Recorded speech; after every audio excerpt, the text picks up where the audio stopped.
percepatan pencairan dana BOS sudah disampaikan Pak Dirjen. Saya kira sudah banyak yang harus segera ditindaklanjuti oleh Bapak Ibu sekalian. Saya hanya ingin sedikit mengingatkan saja, ada beberapa paparan yang perlu kami sampaikan.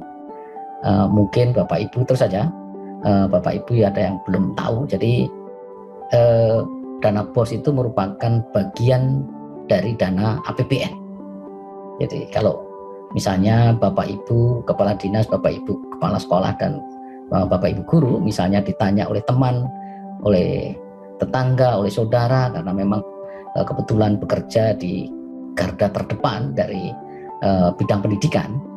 Kalau ditanya anggaran pendidikan itu sudah besar, karena memang di dalam Undang-Undang Dasar Negara Republik Indonesia tahun 1945 yang diamandemen, itu memang sudah tercantum di sana bahwa anggaran pendidikan itu minimal harus 20% dari dana APBN, 1/5, cukup besar. Nah, ke tahun 2021 ini APBN kita adalah 2.750-an triliun. Besar sekali. Nah, 20%-nya untuk pendidikan itu adalah 550 triliun. 550 triliun, cukup besar Pak, Bapak Ibu. Nah, dari dana pendidikan 550 triliun itu sebagian besar, jadi ada 54,4%, atau nilai nominalnya itu 299 triliun, 299,1 triliun yang di bawah, paling bawah kanan itu ditransfer ke daerah, dikirimkan ke APBD, baik di provinsi maupun kabupaten kota. Jadi 54% itu dikirimkan ke APBD, ke provinsi maupun kabupaten kota. Untuk apa? Nanti kami jelaskan di situ. Nah, Kementerian Pendidikan dan Kebudayaan dan Kementerian Agama yang kebetulan memang tugas dan fungsinya termasuk mengelola terkait dengan pendidikan, itu di kementerian yang juga agak besar yang mengelola. Di Kementerian Pendidikan itu mengelola 81,5 triliun atau sekitar 14% dari 550 tadi. Jadi 14% tadi kan 54%-nya ditransfer ke daerah. Yang 14% atau 81 triliun itu dikelola Kemdikbud, kemudian Kemenak itu 55,8 triliun atau 10,2%. Yang paling besar memang dua kementerian itu. Kemudian ada kementerian lain juga mengelola dana pendidikan, karena memang di kementerian lain itu ada pengeluaran yang digunakan untuk pengelolaan pendidikan. Misalnya di Kementerian Keuangan itu ada sekolah tinggi, ya, STAN itu misalnya. Nah, itu penggunaan anggarannya, pengelolaan STAN itu menggunakan dana bagian dari dana APBN bidang pendidikan. Nah, Kemenak juga masih mengelola pendidikan karena memang madrasah itu masih sentralistik, masih dikelola Kementerian Agama, belum diserahkan ke pemerintah daerah, tidak termasuk yang diotonomikan. Nah, Kemdikbud di sini karena besar, karena memang perguruan tinggi itu juga masih sentralistik, masih dikelola kementerian.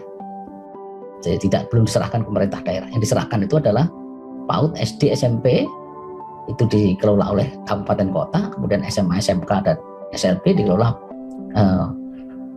pemerintah provinsi. Nah, makanya di anggarannya masih ada yang mengelola di pusat dan yang paling besar di daerah. Nah, di pusat tidak begitu banyak ya, kalau dihitung Kemdikbud tadi hanya 81, itu mengelola berapa ratus perguruan tinggi, itu yang paling besar itu semua. Kemudian Kemenak, madrasah itu masih 55. Itu kira-kira, jadi besaran anggaran pendidikan itu 20%, 550 itu dikelola, yang paling tinggi itu ditransfer ke daerah. Antara lain nanti BOS, biaya operasional sekolah, yang dikelola Bapak Ibu di sekolah. Terus saja. Nah, tadi anggaran 299 triliun, hampir 300 triliun tadi, itu di APBD digunakan untuk apa? Nah, kalau di kapling-kapling yang pertama adalah untuk DAU. Yang paling kiri itu DAU itu ada totalnya 156 triliun sendiri dari 299. Nah, anggaran sebesar itu yang paling banyak paling banyak digunakan adalah untuk gaji guru PNS, Bapak Ibu. Jadi guru PNS itu semuanya dari sini. Bukan dari PAD ya, dari pendapatan asli daerah, bukan, dari APBN. Jadi Bapak Ibu PNS itu gajinya dari DAU. Nah, DAU itu sumbernya dari APBN, dari pusat. Itu 156 triliun sendiri. Kemudian ada DID nih, dana untuk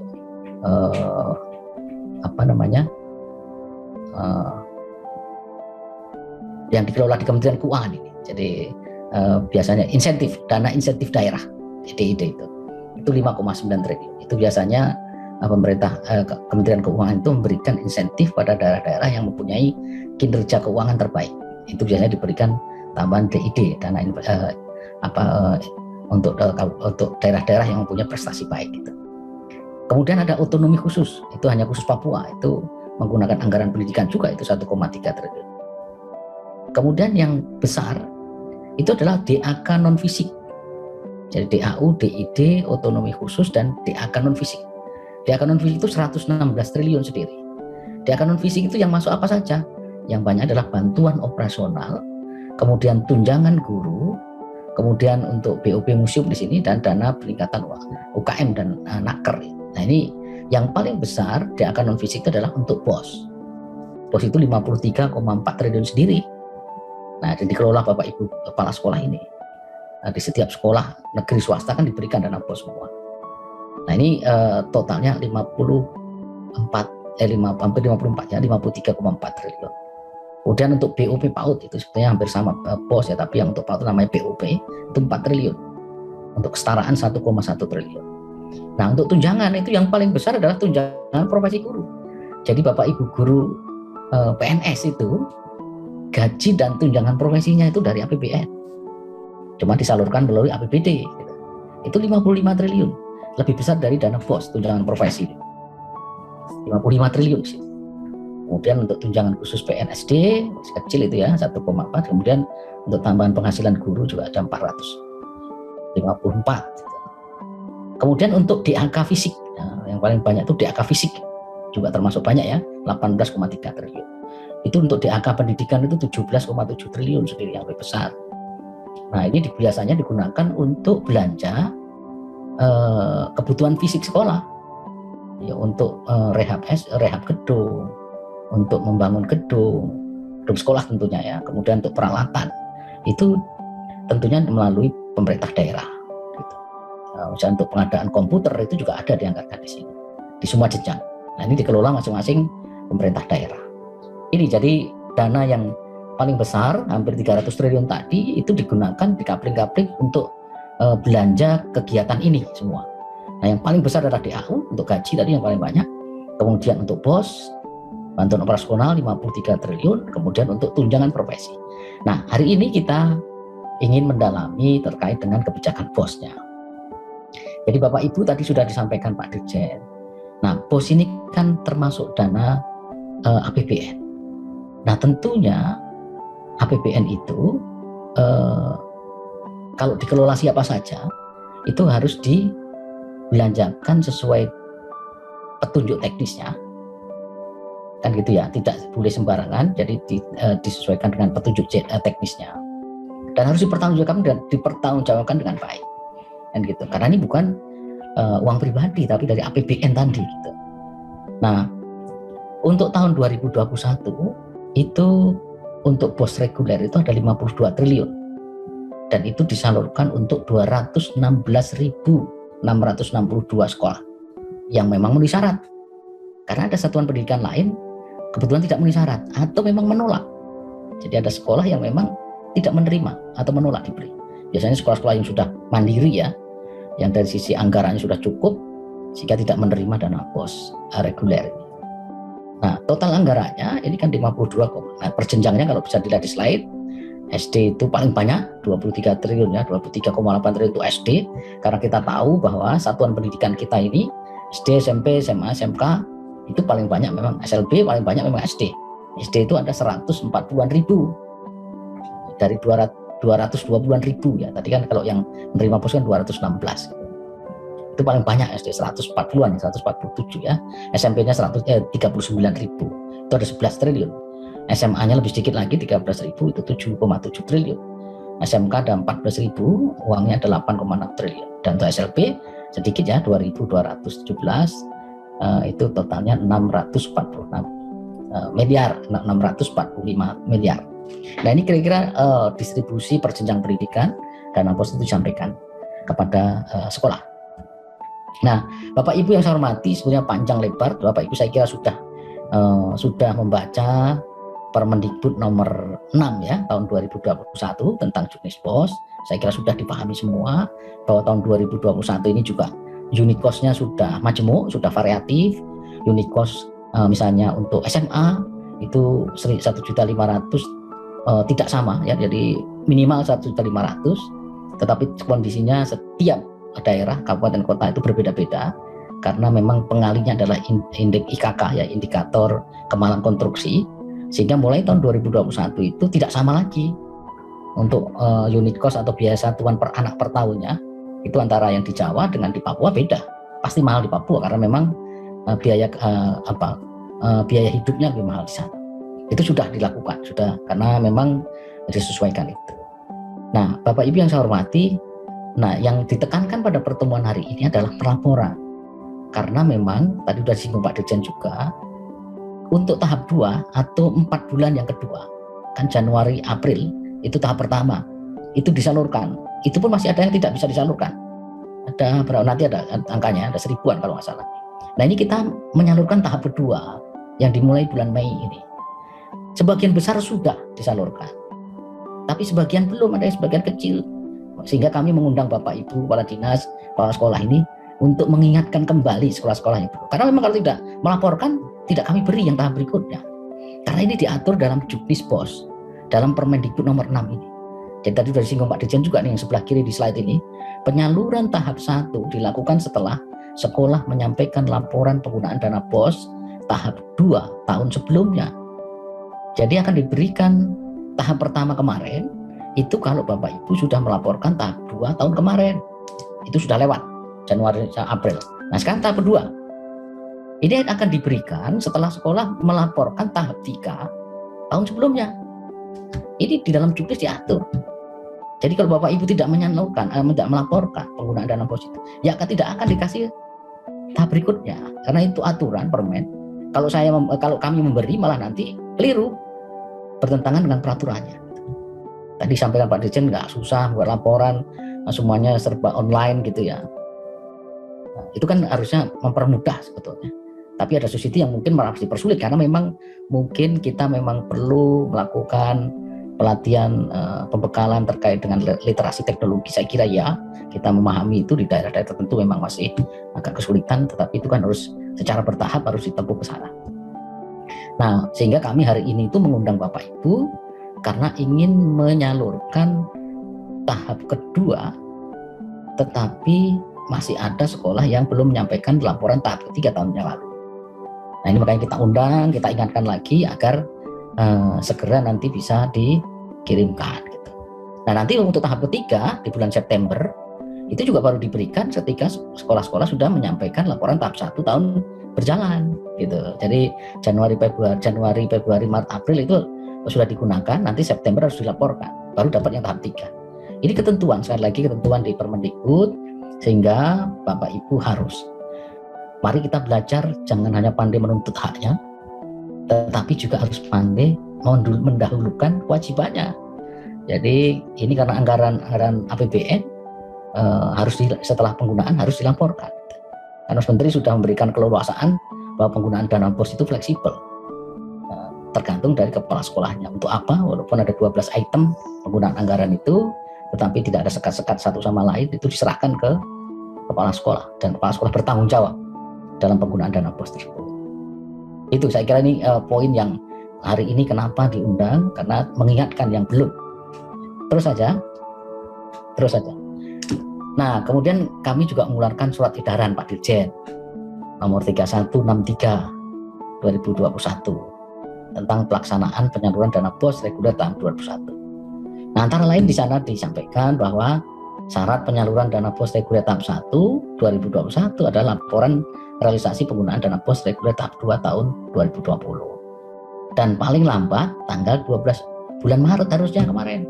Yang tahap 1 ya. Kemudian yang tahap 2 paling lambat Mei ini, Mei. Kita masih punya harus ya, jadi untuk mendapatkan tahap kedua, paling lambat sekolah harus melaporkan penggunaan tahap 3 tahun yang lalu, paling lambat bulan Mei 2021. Nah, ini kita masih punya waktu nih, berapa hari nih? Sekarang tanggal berapa? 26 ya, masih ada 4-5 hari lagi nih. Jadi mohon Bapak Ibu yang belum segera disampaikan. Kalau tidak, nggak dapat nanti. Nggak dapat, ini 2 bulan Mei udah di akhir-akhir, tinggal 1 minggu kurang ya. Karena posisi sekarang tanggal 26 kan, jadi masih ada 4 hari lagi. Nah, ini mohon waktu yang sempit ini disegerakan untuk bisa menyampaikan laporannya yang belum tadi. Terus saja. Kemudian ada hal lain yang perlu kami sampaikan juga. Jadi pengembalian dana BOS. Jadi kalau siapa yang punya kewajiban mengembalikan dana BOS, yaitu satu sekolah yang menolak dana BOS reguler setelah BOS reguler disalurkan. Mungkin awalnya dia menerima sekolah itu, tapi ternyata setelah didiskusikan dengan para dewan yayasan begitu, kemudian akhirnya diputuskan untuk tidak menerima dana BOS. Nah, itu harus dikembalikan ke kas negara. Atau sekolah tutup atau merger atau digabungkan tadi dengan sekolah lain, itu juga harusnya yang satu dikembalikan, nanti setelah dikembalikan sekolahnya digabungkan ke sekolah yang digabung tadi, kemudian siswanya ditambah, baru nanti dimintakan tambahan karena ada. Nah, tapi lebihnya tadi yang 2 sekolah jadi 1 atau 3 sekolah jadi 1, itu harus dikembalikan dulu yang di merger itu pengembalian. Kemudian sisa dana. Jadi dalam hal terdapat sisa dana BOS reguler tahun anggaran sebelumnya pada sekolah, maka sisa dana BOS reguler tetap digunakan oleh sekolah dengan ketentuan. Jadi ketika dana itu tersisa, maka dana itu tetap digunakan, tidak harus disetor kas negara, tetapi dengan ketentuan satu, sesuai dengan petunjuk teknis BOS reguler tahun anggaran berjalan. Jadi kalau sampai nyebrang tahun anggaran dana 2020 sama masuk ke 21 Januari 21, maka waktu membelanjakan harus menggunakan juknis BOS tahun berjalan, artinya 2021. Telah dicatatkan dalam rencana kerja dan anggaran sesuai dengan ketentuan peraturan perundangan. Nah, tetapi ada di bawah ini ya, ada ketentuan PMK 197, sisa dana penggunaan dana BOS di sekolah akan diperhitungkan pada penyaluran tahun berikutnya. Nah, ini hati-hati Bapak Ibu. Wah, ada ngirit-ngirit gitu ya, akhirnya sampai akhir Desember masih sisa 50 juta gitu. Nah, sisanya itu akan diperhitungkan untuk tahun 2021. Harusnya Ibu Bapak di kepala sekolah itu dapat 1 miliar, karena ada sisa dana tahun 2020, maka akan dikurangi 50 juta. Karena dianggap sisanya duitnya masih ada. Ini PMK, Kementerian Keuangan yang mengeluarkan, Peraturan Menteri Keuangan nomor 197. Nah, hati-hati juga kalau bisa jangan sampai melampaui Desember gitu, karena memang tahun anggarannya itu sampai Desember. Januari itu tahun anggaran baru, walaupun di sekolahmu masih pertengahan tahun ajaran ya, bedanya tahun anggaran dan tahun ajaran itu. Jadi kalau bisa memang dimaksimalkan sampai Desember sudah selesai dan habis, kemudian Januari menggunakan anggaran yang tahun barunya gitu. Nah, sanksinya tadi sudah disinggung Pak Dirjen juga.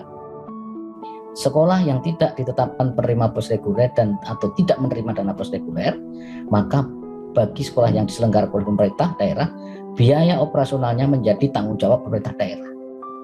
Nah, kami sering juga mengingatkan Bapak Ibu Kepala Dinas, tolong diingatkan kepada sekolah-sekolah negeri, kalau memang menerima dana BOS ya harus segera dilaporkan, sehingga laporannya itu kan akan menjadi syarat dalam pemberian penyaluran BOS berikutnya.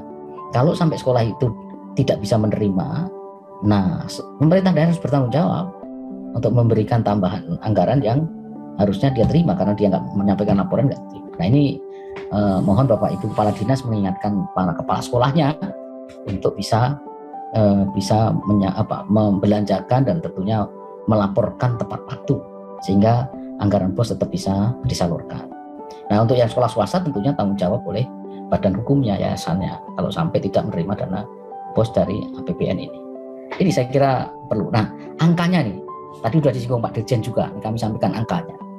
Jadi setelah diverifikasi dan validasi data semua, sekolah yang memenuhi syarat untuk menerima BOS itu ada 216.603 sekolah, semua jenjang.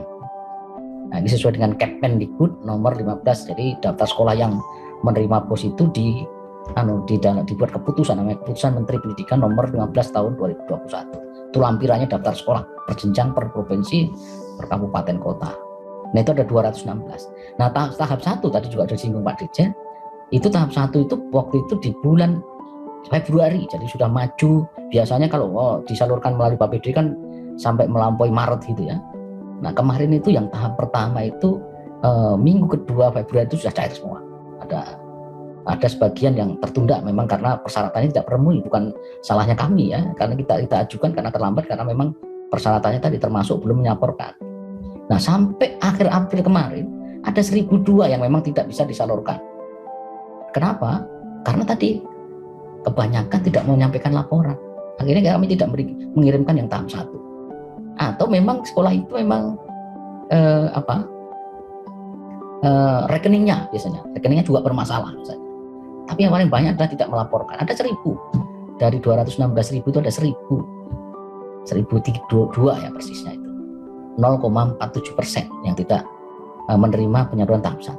Nah sekarang tahap kedua karena mulai Mei ya itu 190.337 sekolah sudah disalurkan, sudah terima itu. Ada 26.000 yang belum disalurkan ini. Makanya hari ini kami mengadakan webinar itu untuk mengingatkan itu. Ada 12% yang belum.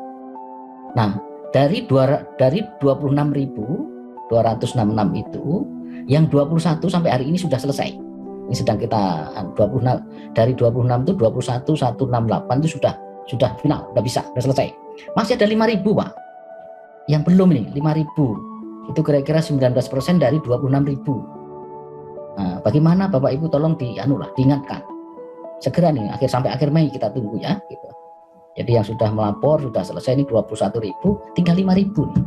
Jangan sampai nanti 5.000 itu tidak disalurkan yang tahap keduanya gitu.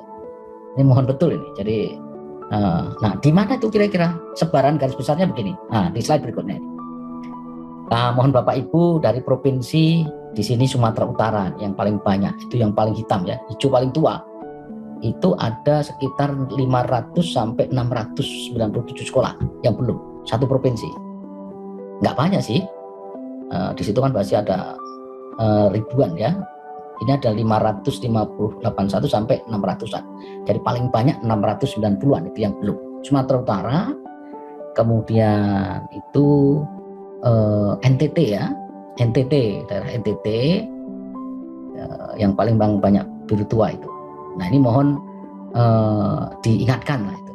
Kemudian ada juga titik-titik kecil-kecil itu ya, yang agak jauh-jauh, yang agak hijau tua itu. Kemudian di bawahnya yang hijau agak muda ya, itu ada di Papua juga belum. Kemudian Sulawesi yang agak hijau muda lagi itu ada di Papua Barat, ada di Sulawesi Tengah itu ya, Sulawesi Tengah, Jawa Timur. Nah Jawa Timur juga nih. Jawa Timur itu ada sekitar, kalau lihat warnanya itu sekitar 300 sampai 400-an sekolah yang belum melaporkan. Dari sekian puluh ribu ya, Jawa Timur kan padat populasi sekolahnya. Itu ada 300 sampai 400-an sekolah yang belum.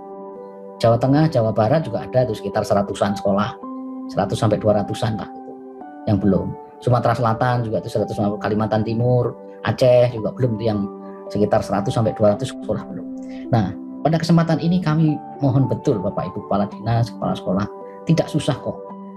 Tolong segera dilaporkan penggunaan untuk tahap 2 itu berarti tahap 3 tahun sebelumnya harus segera dilaporkan. Yakin sudah digunakan, sudah selesai dan ada laporannya, dan segera diinput di laporan sehingga kami bisa segera menyalurkan untuk tahap keduanya. Tinggal 5.000 lagi nih ya, 5.098.